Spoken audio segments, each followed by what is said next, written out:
Hello Kathleen fans! Ito na nga ha, humabol ang gym buddies, cycling buddies at saka workout buddies mga kasembreros and running buddies ni Sir Alden and si Sir Mauro Lumba mga kasembreros na gym coach ni Ma'am Catherine din po ay andun rin po, no, present din po kasi nga super close sila. And napansin ko dito yung kasi diba Jeneline Mercado at saka Dennis Trillo, may D tapos may Den, tapos Dong Yan naman merong tandem mga kasembreros maliban sa Don Bell, may Don, may D at saka may kumbaga pa Don, tapos may D tsaka may Den mga kasembreros, no? Tapos Kath Den. So wala, parang napagtagpi-tagpi ko lang yung mga love teams mga kasembreros, pero nga Jen Den, Dong Yan at saka yung Kim Pao hindi lang siya hindi lang siya gaanong tugma mga kasembreros, pero yun, sumama yung sumunod sina Prince Bernas, sina Ma'am Mitch Oliva at saka sina yung wife din po, no, ni Sir Mauro Lumba na si Marlene Capuno ay present din po syempre mas.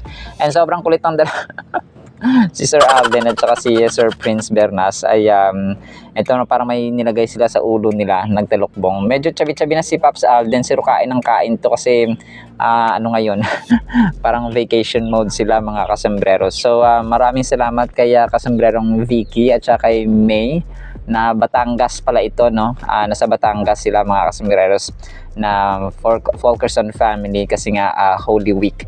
So doon sila nag-spend mga so hindi nga siya private resort.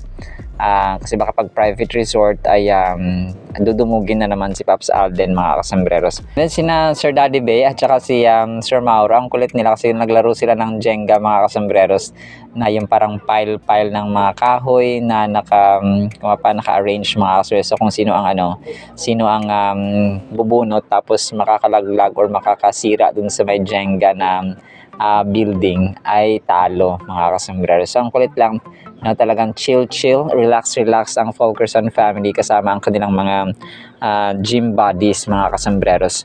So sobrang close, no? Dito makita ko sino yung mga BFFs talaga ni Pops Alden mga kasembreros. Andito rin ang baby ni Marlene Capuno at saka ni Sir Mauro Lumba mga kasembreros. And then ito, happy birthday kay Ma'am Kim Chu, no? Talagang birthday niya ngayong araw, April 19, 1990. Ang birthday po ni Ma'am Kim Chu mga kasombrero. So she just turned 35, no? 35 years old mga kasombrero si Ma'am Kim Chu. So tropa pips din sila ito, no? Kasi yung fun run nila, yung kanilang they support each other, no? Maging sa movie, nagpa-block screening si Sir Alden mga kasembreros. So bihira ka magkakaroon ng mga totoong kaibigan talaga sa showbiz. So piling-pili. So dito mo nakita na parang sa normal na buhay, ito yung mga tropa pips mo sa trabaho, talagang close na close mo mga kasembreros sa workplace ninyo. And wala nang boundary ang GMA at saka yung ABS-CBN kasi nga they support each other, no? Wala nang barrier mga kasers. And then ito, nag-share ulit ng prayer item or prayer si Pops Alden mga kasembreros. Sabi niya dito, Dear God, thank you for the incredible gift of your son Jesus. Through his death on the cross, you showed us the depth of your love and made a way for our sins to be forgiven. Because he rose again, we are no longer bound by guilt or shame. We are free. Through Jesus, we've been given new life and a restored relationship with you. Thank you for your mercy for us, or for calling us your children, and for the hope we have in you. Help us to live each day in gratitude, making or never taking your grace for granted. May our lives reflect the love you so freely gave. In Jesus' name, amen and amen. So amen nga talaga kay Pops Alden mga kasembreros. And dito mo nakita talaga na siya, God-fearing, hindi sugar-coated ang pagiging maka-Diyos ni Sir Alden mga just to please other people. And then ito, next item natin ay si Ma'am Catherine nag-post ng isang admin na sobrang ganda. Yung kulay niya ay parang peach or parang light pink na mga kasembreros, no? Parang ganon. So pwede rin siyang tangerine. Mga kasembreros, sobrang ganda ng inyong box office queen. Medyo throwback ito kasi hindi gaano nag-post ng story si Ma'am Catherine, no? At saka sa kanya mga social media accounts. So private life na rin si Ma'am Catherine, mga kasers. Unlike dati na post yun ng post na mga ano niya, mga gala-gala, mga kasers.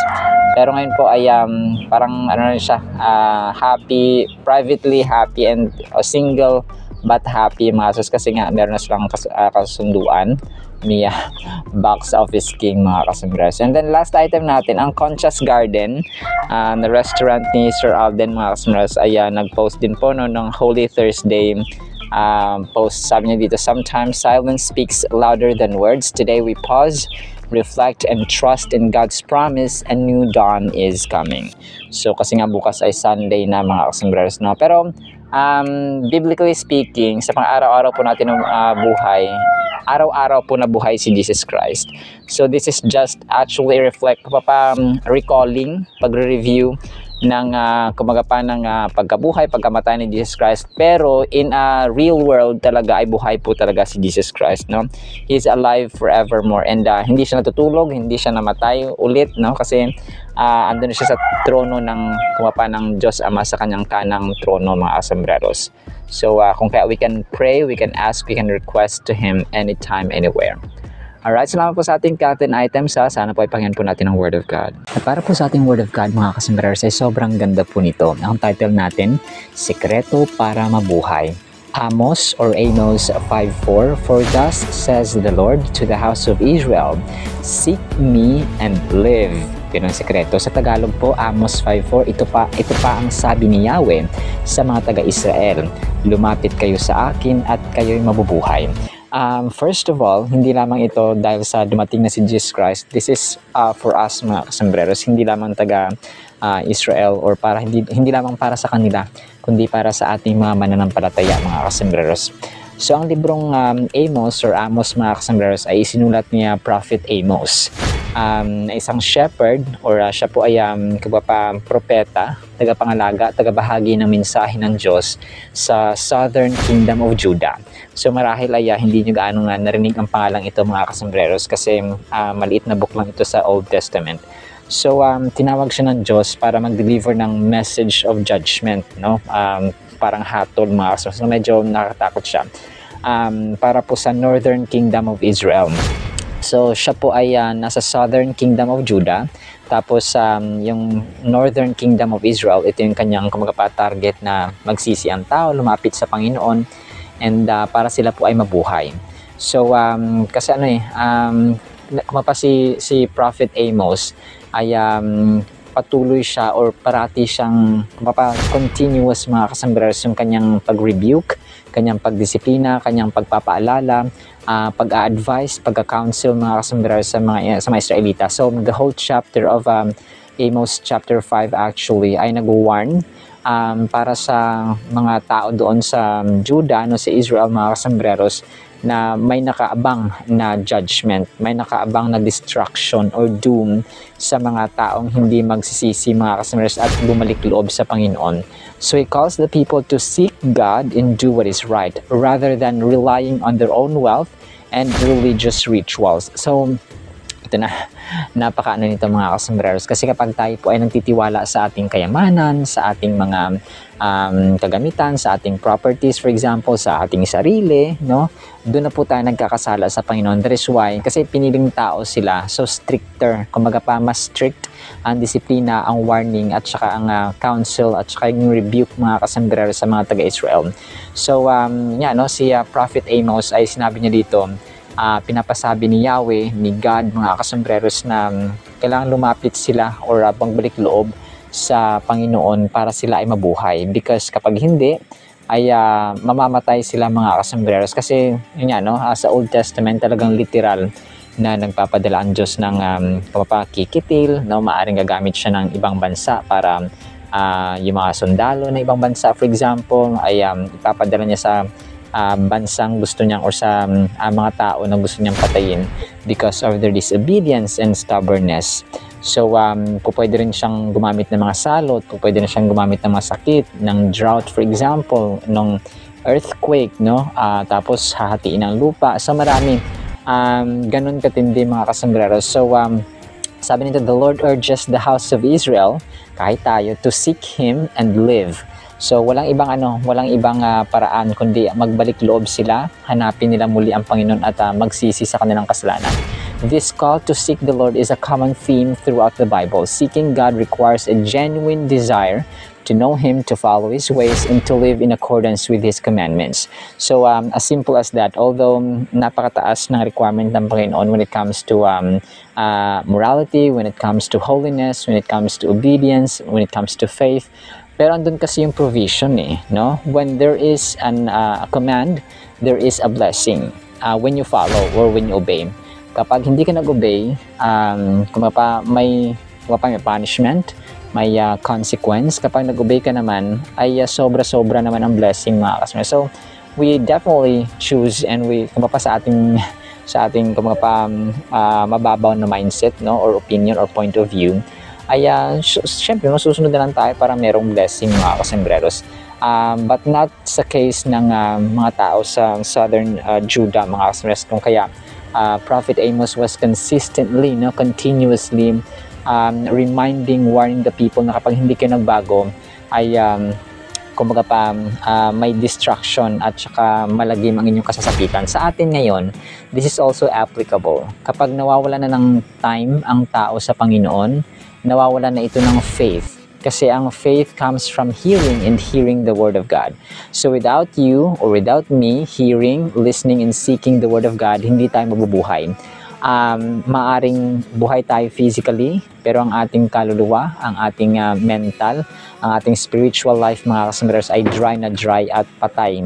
So hindi natin namamalayan because our soul is hindi natin nakikita literally. Ang gusto lang ng karamihan ng tao ngayon, busog sila materially, physically. Yung pagkain na material ay 3 times a day. Minsan may snacks pa, so maaring 5 or 6 times a day.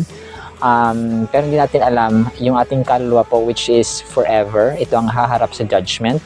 Kailangan din po ay pinapakain natin ang salita ng Diyos araw-araw.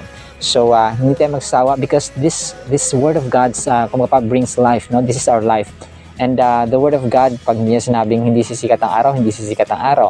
Kapag hindi sinabi niyang umulan, bumagyo ng ilang araw, ulan, babagyo ng ilang araw. So, every event at saka phenomenon dito sa ilalim ng araw, under the sun, mga astres sa mundong ito, ay approved by God. So, kung kaya magpapasalamat tayo sa kanyang grace araw-araw. So, ang sikreto para mabuhay po, ay hanapin natin at saka bumalik loob at saka lumapit tayo sa Panginoon mga kasambreros. No? It's not too late for us na kumapasa buhay sa mundo na mabuhay ngayon. So because we have still the capability, kaya pa nating lumapit sa Panginoon because we have the will, we have the initiative, we still live, no? As simple as that mga kasambreros. So mas lalo tayong mabubuhay at mabubuhay with purpose and greater sense mga kasambreros kapag tayo po ay faithful sa Panginoon because He is more faithful than we do to Him. Alright? So, yun lamang po in the meantime, naman po ipagpalain po tayo ng pag-ibig, pananampalataya at pag-asa in the mighty, holy, sweet, faithful name of the Lord Jesus Christ. And everyone said, Amen and Amen. See you sa next segment po mga kasambreros and paalam po. I love you.